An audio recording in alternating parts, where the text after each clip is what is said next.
Welcome back to New Rockstars. I'm Jessica Clemons, and recently sources have reported that Midnight Suns is back in development at Marvel after being put on hold. And while Marvel has already started to include individual members of the Midnight Suns in the MCU such as Blade, Elsa Bloodstone, and Doctor Strange, we're still missing some key characters like Ghost Rider and Nico Minoru. Given the recent announcement that Marvel's Thunderbolts has been one of the lowest grossing installments in all of Disney's MCU, will audiences really appreciate a movie featuring lower tier comic book teams? Is Marvel even willing to sacrifice some of their major character origin stories for better revenue? And can this major team up outperform the performance of Thunderbolts? We'll get into all of this today in this video, while also begging Marvel to please give us Midnight Suns. But first, before we do all of that, make sure to check out nerdriot.shop where you can find the latest and greatest in New Rockstars merch. We got some great Fantastic Four merch because that's coming right around the corner. And don't forget, there's a Jurassic World Rebirth movie and we got some Jurassic World merch. Going to nerdriot.shop is the best way to support the channel. Okay, let's get into this video. Daniel RPK shared that Midnight Suns is reportedly back in development after being put on hold, which would be awesome if true. The Midnight Suns are a team of supernatural and dark Marvel characters who confront supernatural threats and challenges from the darker, more mystical side of the Marvel Universe. Originally formed by Doctor Strange, this team can include numerous characters such as Blade, Ghost Rider, Morbius, Wong, Magic, Man-Thing, and Nico Minoru. They've battled various villains like Lilith and Dracula and Shumagorath, among many others, and we've got them in the comics and we've got them in the video games. We've seen so many of these characters already show up in the MCU, and we're just waiting for their next project, which may be in development. Now, as a reminder, this is all a scoop, an exclusive bit of information revealed by this one person, and although it can sometimes be verified or accurate, it can also still be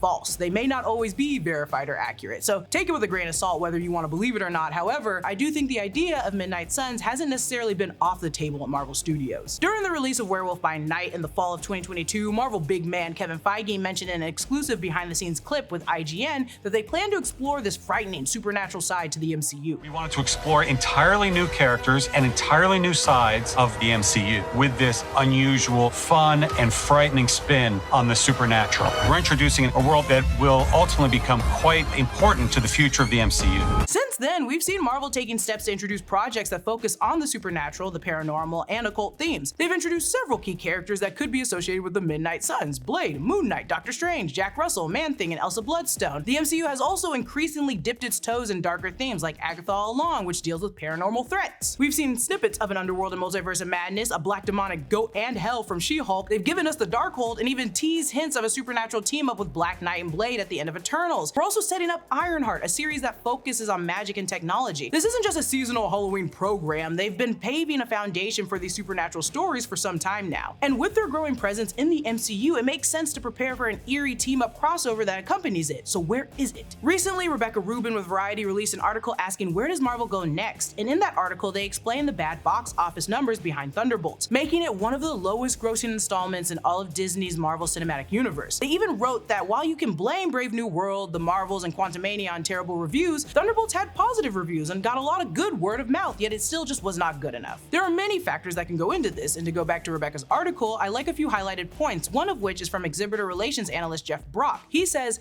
these lower tier comic book movies aren't cinematic slam dunks anymore. This in turn, I think Marvel is making a huge swing to move away from in the moment. The Fantastic Four, The First Steps, Avengers Doomsday, Spider-Man 4, Avengers Secret Wars, and with X-Men and Black Panther movies in the works, I wouldn't consider these projects as lower tier comic book movies. These are major big team-ups and big winning solo characters. So essentially Marvel's moving away from the lower tier comic characters. We see the films that have been working, like Spider-Man No Way Home, Deadpool and Wolverine, Doctor Strange and the Multiverse of Madness, Thor Love and Thunder, Guardians of the Galaxy Volume 3, and Black Panther Wakanda Forever. All of these have made money regardless of how you feel about them. However, they still derive from their initial major stories or the successful or well-loved crossover movies. Whereas the Thunderbolts, as Rebecca says, highlight characters hailed from the pandemic hobbled Black Widow and underseen Disney Plus series. Thank you BetterHelp for sponsoring this video. It is rare for any adult to be doing exactly what they thought they'd be doing when they were younger. That's why you see so few rock stars who are also astronauts. Having a gap between expectation and reality is a normal part of being a person, but that doesn't make navigating that gap any easier. If you're feeling like you could use some help, consider using BetterHelp. A good therapist helps you see that you're not behind in life, you're simply on your own unique timeline. They help you recognize that your identity isn't fixed by some arbitrary deadline, but constantly evolving as you grow. This perspective shift alone can be just so beneficial. BetterHelp makes starting therapy easy. easy. Just head to betterhelp.com/newrockstars, fill out a questionnaire, and you'll be matched with a therapist in as little as a couple of days. With over 7,000 reviews and a 4.5 rating on Trustpilot, BetterHelp is a platform you can trust. Click the link in the description, scan the QR code, or go to betterhelp.com/newrockstars and get 10% off your first month of therapy. So, will Midnight Suns be a valuable property for Marvel? And are these characters that comprise the Midnight Suns more impactful and resourceful than the Thunderbolts team? Well, let's take a look at these numbers. Marvel's Midnight Suns video game received positive reviews but underperformed commercially after its release. It had fun characters, though some noted this may be due to its release window and the game's poor performance on specific platforms. So though it was okay commercially, it just didn't meet expectations. Then the Midnight Suns comics were quite successful due to the popularity of their crossover involving unique and distinct characters. The team has been revived multiple times with different members each time, and it consistently explores the darker supernatural aspects of the Marvel Universe. This includes lesser-known villains and other supernatural entities. They seem to cater better to their comic book fans than to the big general audience, and on the plus side, unlike Thunderbolts, which is connected to Black Widow and Falcon and the Winter Soldier, Midnight Suns can draw from Werewolf by Night, Moon Knight, and possibly Doctor Strange, depending on the extent of his involvement. Moon Knight led with great numbers regarding audience engagement, critical reception, and boosting Disney Plus's watch time. Allegedly, it came out even within their agreed-upon budget, so for Marvel, I consider it a hit. It wasn't Loki numbers, but it did do better than Hawkeye and Falcon and the Winter Soldier. Werewolf by Night received positive reviews as a special presentation, and its warm reception could impact the MCU, as Feige suggested. It served as an experiment to explore the possibility of introducing a new side to the MCU, which I think they hit the mark on. And then if you include Doctor Strange, that's just one of our major hitters at this point. I would expect a Midnight Suns movie to perform better in sales, especially if it features Ghost Rider and Mahershala Ali's Blade. However, the production cost for Midnight Suns would be significantly higher than Thunderbolts. While they did cut corners on Thunderbolts, being $180 million to make and closer to $100 million to market, all studios are working to bring high-end budgets down. And although with the cost of everything going up, the actors' rates and the visual effects rates, making a Midnight Suns movie a movie focused on the supernatural and their abilities, along with Moon Knight shifting in and out of costume while Khonshu is constantly standing behind him, that would cost a lot of money. And I'd argue too much money for characters we haven't fully met yet in locations we've barely seen. I think Marvel would just look at it this way: building off an already established roster of spooky superheroes and stories is fantastic. However, paying Benedict Cumberbatch and Oscar Isaac while simultaneously investing in quality VFX for each character,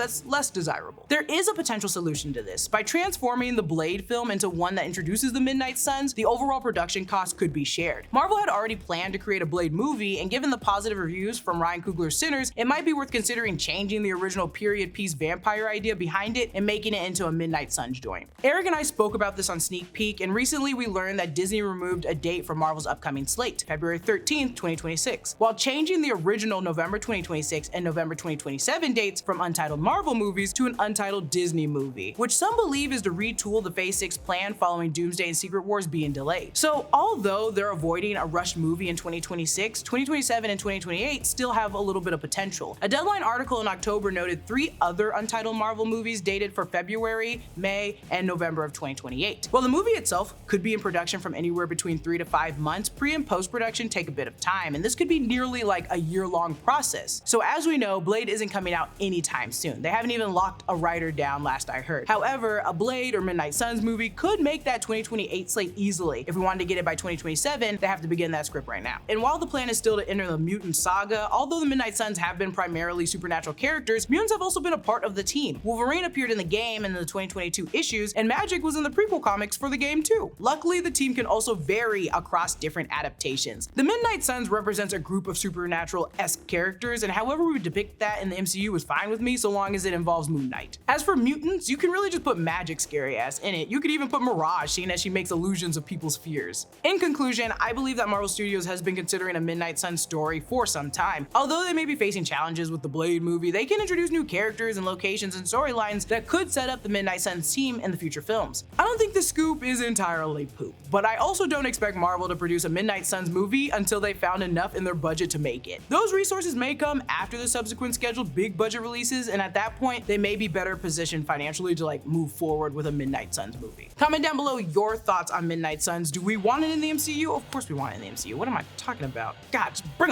them here, bring them to me. And a special thanks to one of our YouTube members, Frederick Price, who supports us at the executive producer level. Follow me at Lulu_Clemons. Subscribe to all 3 channels in the New Rockstars network for breakdowns and news coverage of everything you love. Thanks for watching. I'll see you guys later.